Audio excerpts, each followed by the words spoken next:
Welcome to the Channel Island Shaping Room. I'm Britt Merrick, one of the shapers and designers at Channel Islands, and this is where we tell you about our models. And this is a Rook 15. The Rook 15 was originally called the Rookie. It was developed with my dad and Jordy when Jordy was a rookie on tour. It's been updated for 2015, hence the Rook 15. And the Rook 15 is a high-performance shortboard for high-performance surfing. At Channel Islands, we make all sorts of surfboards. We're a custom board house. We'll make any surfboard for any surfer, and we pride ourselves on having a line that's inclusive of every different type of surfing.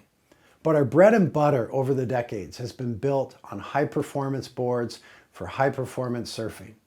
Back in the late 70s, Sean Thompson came up to the Santa Barbara area to spend some time and started working with my dad on boards.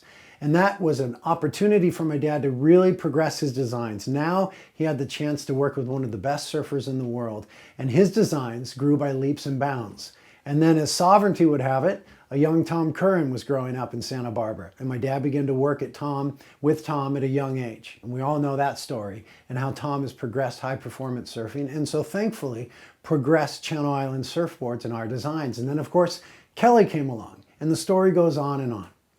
We have built Channel Islands on high-performance boards for high-performance surfers. And the Rook 15 is a current incarnation of that.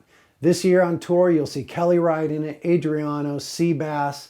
A lot of our female surfers like Sage and Bianca and Lakey are riding this board.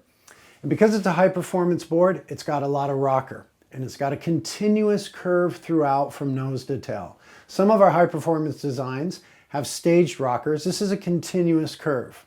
So one of the things that we do with a board like this, it has a lot of rockers, a Rook 15 does, is we incorporate the correct sort of concave. This board has a single concave running throughout the length of the board, a pretty substantial one, 1/4 of an inch to 5/16 of an inch, nose to tail. Rocker is the most important part of a board. But the contours that interact with the rocker are also really important. What they do essentially is create a different rocker in one part of the board. So we've got this continual curve down the rail, but then when you put a big single concave running down the middle, you have effectively straightened your center rocker. And especially through here, the front fins to the middle of the board, we call this the engine of the board. This is where we develop speed. So there's a nice, a lot of single concave here.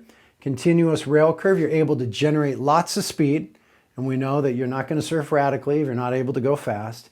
But then when you put it on rail, that continuous rail rocker does quick transitions, big rail carves, airs, blast out the tail, so on and so forth. So this is a high-performance shortboard. It's pretty volume correct. There's nothing too strange about it.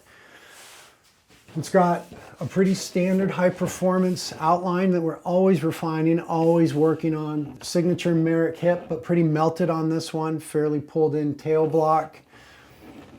And the thing about a board like this is that we work hard at Channel Island Surfboards to make them work for all surfers. They're developed with the best surfers in the world, but we want them to work for you, for all surfers, average surfers, like most of us at Channel Islands are. And so this board will work for you. You have good waves, overhead waves, you live at a point break, you surf reefs, a really good beach break. You want to put this board in your quiver. You'll be able to ride it, you'll be able to get speed, you'll be able to put it on rail. It will progress your surfing. So that's the Rook 15. Pick one up.